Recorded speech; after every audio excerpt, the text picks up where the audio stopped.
Good day, radio listeners. Welcome to this edition of the Pure Sex Radio broadcast. We're glad that you've decided to join us today. My name is Jonathan, and I'm here with Steven Cervantes. Hey, so how you glad doing? to be here. Good. Well, listeners, wanted you to, before we get started, just kind of know about some things that we're doing this year, kind of connected to the radio program. We've got some pretty exciting things that are coming out this year related to webinars. So we're doing a series on emotional training for men, and that's a 7-part series that we started in January, and it'll go through July or August, depending on what Steven's vacation schedule is like in the summertime, where he's going to be traveling around the world somewhere, And then we've also started a Wives Care Basics webinar to help women get a basic understanding of kind of the Wives Care ministry and the online groups. But to learn more about the emotional training for men, just go to puresexradio.com and click on the webinars link. If you want more information about the Wives Care webinars, just go to wivescare.com. But we're trying to do more to just invite people into these spaces to just learn more. We feel like we've got so much knowledge at our disposal with our team and with our people that if we tried to pump 100% of it through this radio program, we might not be able to hit the right people or do it very well. And so we've started kind of creating these webinars to be very specific on a particular topic. And so we want to be able to try to serve you in that way. But Steven, Great. Why don't you kick us off here? You've got some ideas Good. you want us to I sort of wanted us to shotgun a bunch of ideas to challenge people, because sometimes you get in a rut and you need a new idea. Mm-hmm. And I hope that one of these ideas will sort of strike you today and you'll run with it. So I'm going to talk, he's going to talk, we're going to go back and forth. So mine is wisdom. Is focus on wisdom, pray for wisdom, invite wisdom. The Father says, I'll give you wisdom if you ask. And so what is wisdom? Awareness, just to be aware, to know, to in your spirit, sense and perceive, and to be in sync with God. So today, pray for wisdom. Multiple times pray for when you don't know what else to do, say, give me wisdom, give me wisdom, give me wisdom. Yeah, and on that, I would say that, one of the best places to go in the Bible for that is actually the book of Proverbs. I mean, it's a book of wisdom, and especially related to the issue of walking in integrity. I really think, pretty much like Proverbs 3 through 8, those chapters are really good in terms of a father seeking to give instruction to his children about, hey, how do you walk in integrity and purity? And repeatedly in there, it's talking about, wisdom being so essential to that, and that the fool, just goes right into these dangerous and unhealthy environments. So yeah, absolutely praying for wisdom.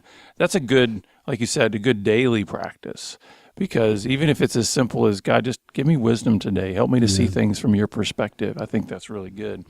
I would say too, just being intentional about prayer itself. Mm-hmm. I think sometimes we, maybe depending on your background or just what you were taught maybe about prayer or about connecting with God, is we can sometimes so systematize certain things or formalize certain things that we don't feel like, as quote unquote common people, I can come before the throne of God. And I think it's so important that we recognize that because of what Christ has done, we have absolute and everyday, every moment access to the God of the universe. And on one hand, that has a beautiful, humbling effect, right? Because to think that the God who spoke all of this into existence is willing to bend his ear towards me, there's a humbling aspect of that too. Yes. But I also believe that there's an empowering component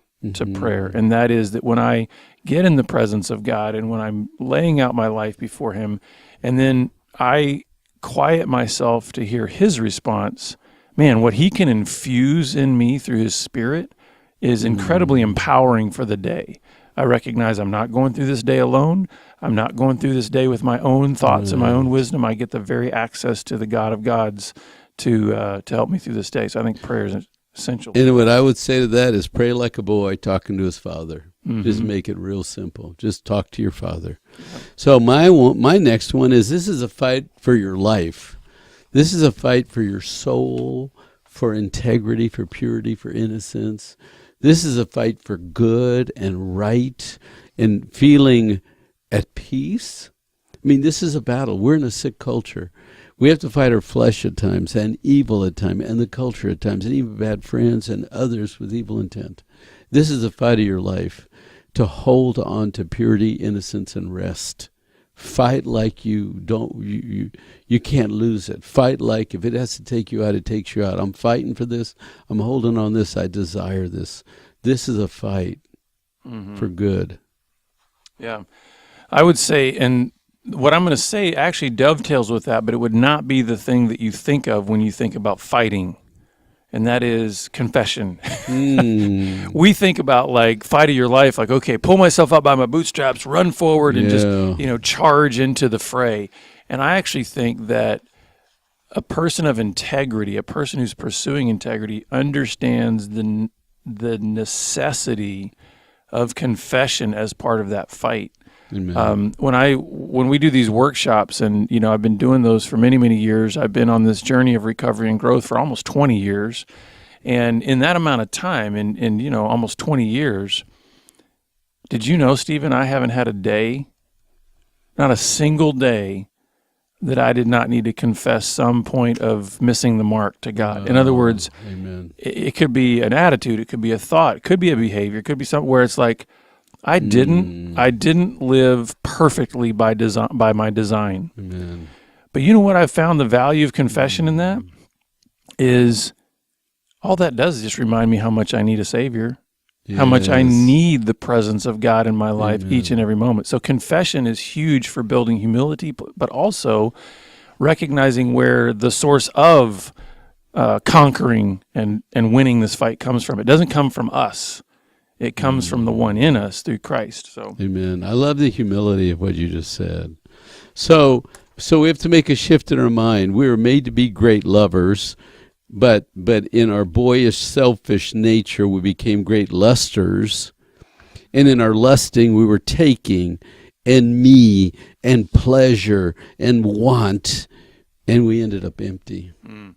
So we have to go back to remind ourselves we were made to be great lovers.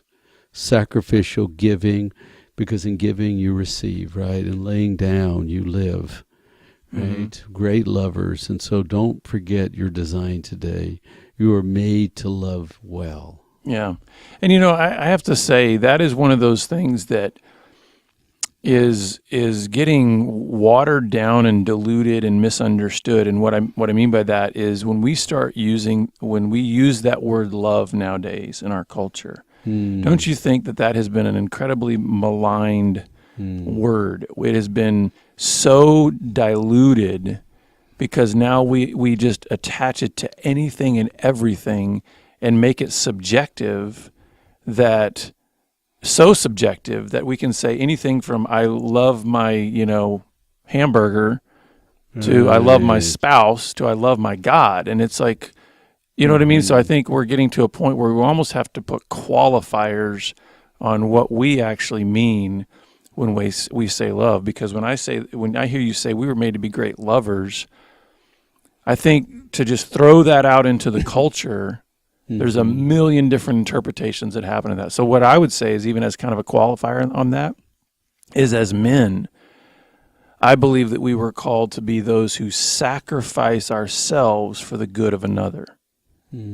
That's how I would encapsulate the term love. And I think that's not how it is often. We use love almost in a getting kind of way, a taking. Like, I love my hamburger because it makes me feel good. I love this person because they make me feel good. I love my God because I can put quarters in and he gives me what I want. You know what I mean? Yes. And I believe love is saying, no, I'm sacrificing my agenda and my own well-being for the good of another. That's good. what I think we're made for. We're made for that. And so I think you have to bring every resource you have into this battle. We have wise men around us that can help us, but do we turn to them? We have resources, and I applaud you for listening to the podcast to get some new infusion of ideas and thoughts. Good job. Do you use the podcast? Are you turning to church resources, to biblical resources, to prayer resources, to people? Are you being open and honest? Are you using every resource you have to move in the direction of clean, freedom, light, living by design? Now, I have to let you do the next one because you love this one so much. And I love the way you always tell the story. But you said this, right? I know, part of this. Okay, so I got to set it up. Jonathan and I are doing these half-day Saturday talks, and we're wearing Hawaiian shirts to shake up things and talking about integrity. And Jonathan's rolling along, and he says, you were made for purity. And I just about fell out of my chair. Every now and then you hear something. It's like the very mouth of God opened and it came through Jonathan. You were made for purity. You were made for innocence.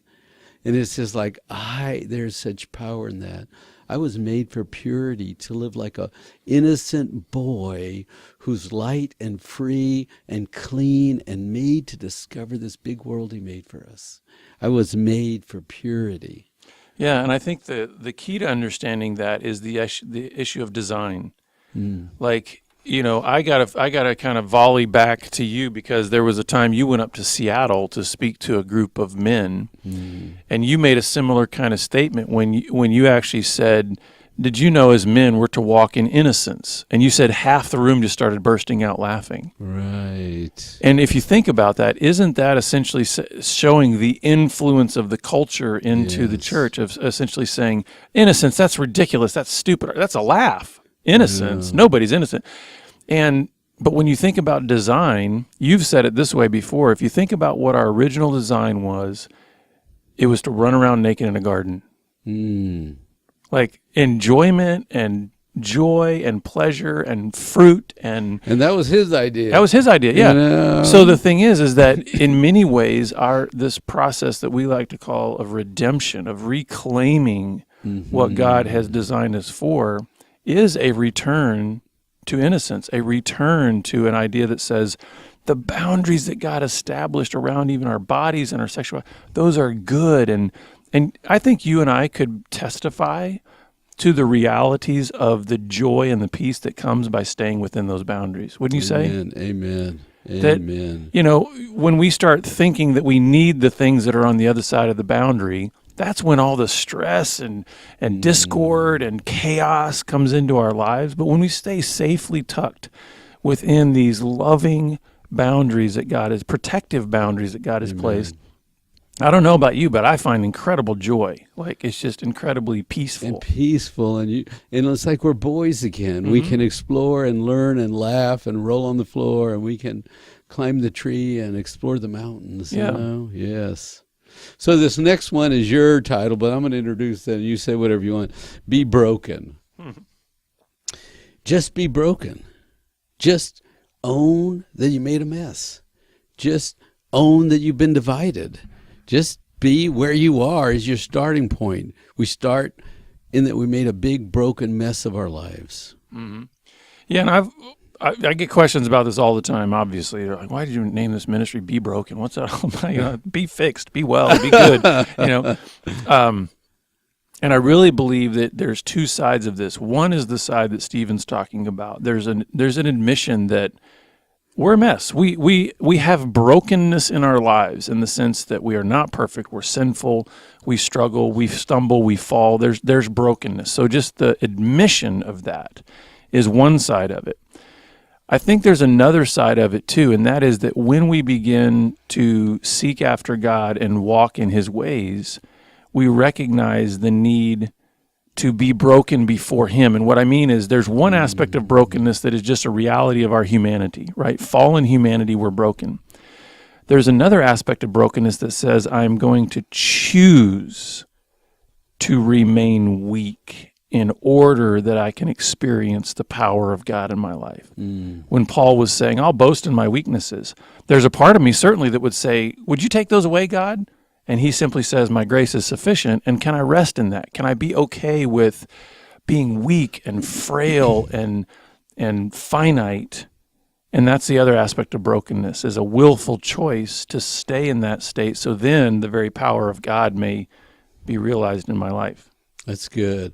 Hey, you plug the next one, would you? The 40-day course. So, yeah, Stephen was talking about how earlier in our partnership we would do these, little half-day Saturday seminars, and really kind of the punchline of those was challenging men to go on a 40-day offering of purity to God, like a journey to offer 40 days of purity to God. Oh, that's right. I forgot. That's Yeah. where this started. And that's where that all started, the 40 days offering. Yeah. And the key to that was, it wasn't about necessarily 40 consecutive days. It was like, listen, 40 cumulative days. Right. So if that takes you 50, 60 days, it's like the idea is, can you make a commitment to offer 40 days to God? And the idea of an integrity offering is saying that you were able to go through that day having surrendered yourself to God, resisting temptation and those kind of things. And so that over the years, it turned originally into kind of a workbook, and now it's an online course. And so that's a great resource for guys to just be able to say, I need to get focused. Because I think when you can do something daily for 40 days, something's going to change. Even if it's just by inches, something's going to change because you're focusing differently. As we recall and reflect and remember, I had been doing some reading on making offerings to God because they were offering bulls and goats and rams. Yeah, at the end of David's reign, there were like 1,000 bulls, 1,000 goats, 1,000 rams. And then Solomon, and the same thing, 1,000 bulls, 1,000 rams. And it was like, God loves offerings, but he likes living offerings now. And you could make a 40-day offering to God. Wow, that just sounds powerful still. And actually the way I've framed it up for people, and it's even in our little promo video for the 40 days, is I kind of put it in the context of a challenge. Why don't you challenge yourself? Listen, I'm not going to make any guarantees in your life, but why don't you challenge yourself to say, what would happen if you took the next 40 days and said, I'm going to be intentional about focusing my mind and heart towards offering my life as a living sacrifice, holy and pleasing to God. And I think you will be pleasantly surprised at how God can take that offering. And one of the things that I love about God is he never returns an offering given in humility. In other words, it's not like, let's say today you offer him a day of purity, meaning you didn't cross that line. You resisted temptation. You held the line. You stayed in that place of innocence and purity. Did you know that if you stumble tomorrow, God doesn't give back the offering that you made today? That's right. He says, no, I receive it, and I hold on your it. account. I've got note of that day that you gave me that day. It'll forever be on your list of things you gave me. And it's sweet to him. He receives it. He takes pleasure in that. That's great. So the next one is a very practical one. And it's something I do. Just talk to yourself. Just talk to yourself. Because I have this thought, if I'm talking, I'm battling, and I am not sinning. Now, if I sin, I just go into the sin, right? Wow, that's good. Look at that attractive woman that just walked out of the gym and all her tight little whatever. It's like, I'm just going to hang my tongue out and wag like a dog and follow and be stupid. But if I say to myself, hey, what are you doing? Hey, you know what you're doing. Hey, where do you think this goes? Hey, you should stop this. You know this makes you worse, don't you? You know it's going to steal your joy. You're going to feel bad. Why are you doing this? If I say anything, I'm in the battle.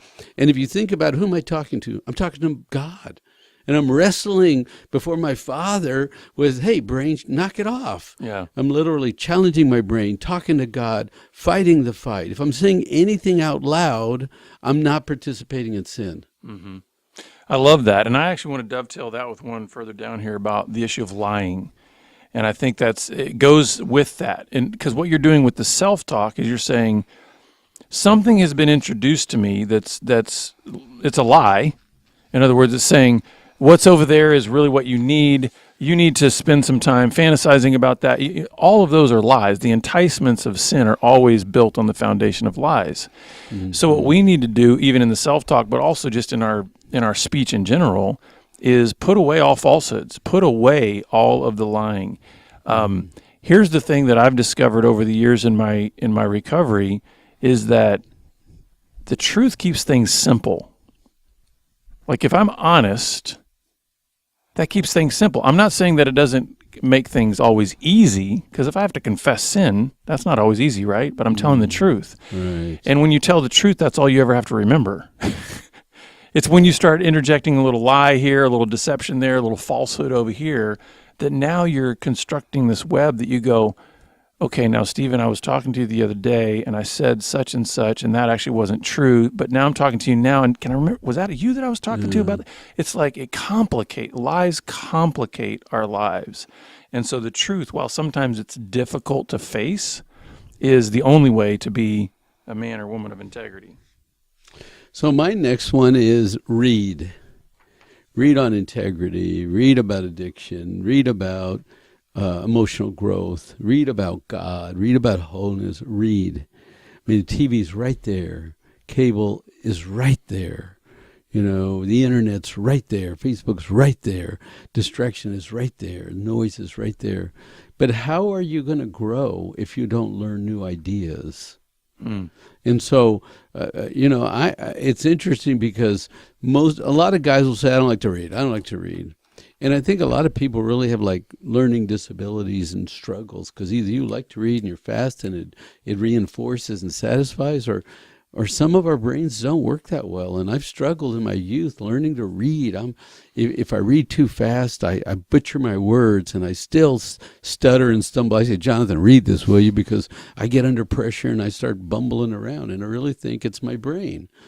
And I have some odd wiring. It makes it a struggle. But I've trained and I've worked, and I love to read now, and I get ideas now from books. And so no excuses is what I'm saying. No excuses.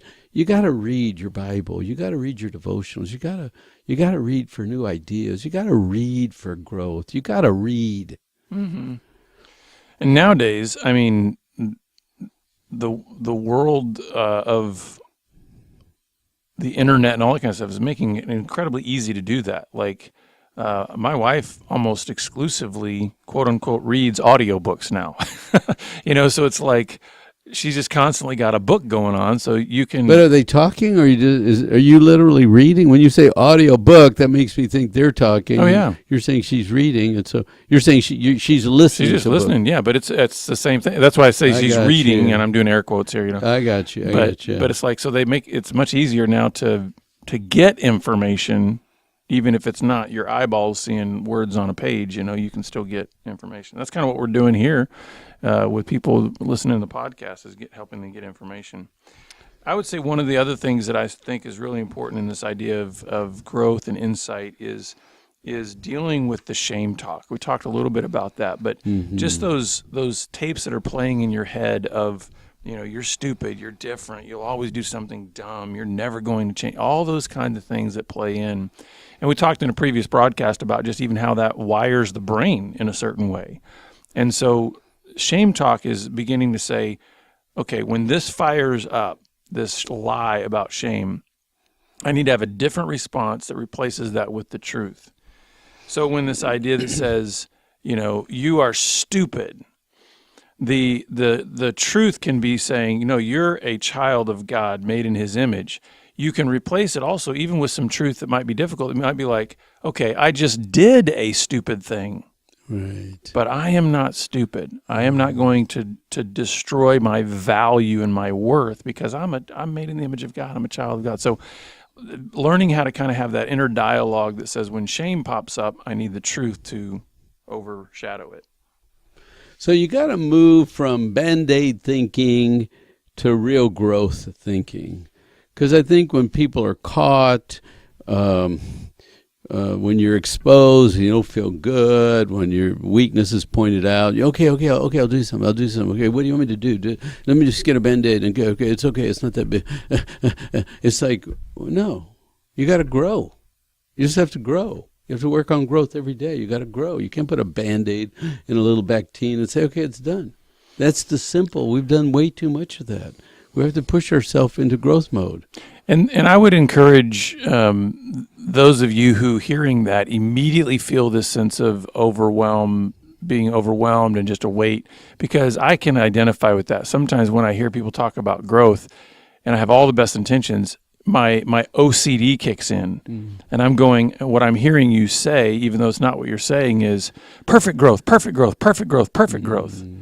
And I've had to replace kind of that filter in my own mind and say, what if we aim for faithful growth? Faithful growth. Faithful growth. That's a nice. Because it's like guess what? We're all going to stumble on our growth journey, but faithfulness says, I'm still going to get back up, keep moving towards the mission. That's such like a grace-based thing. You're absolutely. Such a grace-based guy. Just be faithful. You're going to fall down. Just get up again. Yeah. Be kind to yourself. Why do you beat yourself? You can't do perfection. Well, I think it boils down to treat yourself the way God has treated you. And so when we treat ourselves as other than God has treated us, in other words, we start heaping shame on ourselves, we start thinking that I can be perfect. It's almost, if I can put it this way, it's like a snub at God. Because at any point, even if it feels noble that we are saying we know better than God, that's still pride. Yes. So faithfulness says that's what He's called me to. He's called me to faithfulness, and He's going to promise to empower me to do that. So one step at a time. Yes. I like this idea of rest. Just hold your rest. Try to have as much peace as you can. Look, life is hard. And like when you figure out how to be 10, then you're 20. And when you get good at 20, then you're 30, and when you like the first grade teacher, you had the second grade teacher, and you hated her, but the third grade teacher. We're all on this continuum that's moving, right? I used to have hair. Well, those days are gone. Sir, I'm still grieving my hair. It's like bodies change, bodies ache, things break down. I mean, family members get sick. Kids don't turn out the way you want them. But how do you rest? How do you make sure today you hold your rest? I mean, you watch the news and somebody just got shot, died, somebody's missing, and the kid riding his bike got hit by a car. It's like terrible all day long. It's like, how do you hold your rest? That's the mission. And I think that's a good place for us to land the plane on this session, because I would also put that together with having a long vision. Like, what does it look like in your life to have a long vision of pursuing rest and peace and innocence and those things that are the qualities of a man of integrity?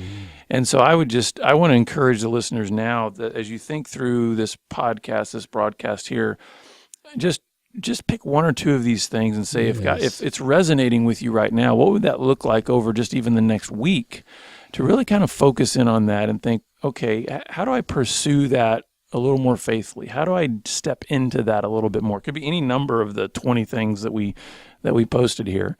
And of course, if you want more help along the way, please reach out to us. We'd love to come alongside and help you on your journey. But we're glad you've been with us, and we'll see you back here again next time on the Pure Sex Radio broadcast. Thanks for joining us.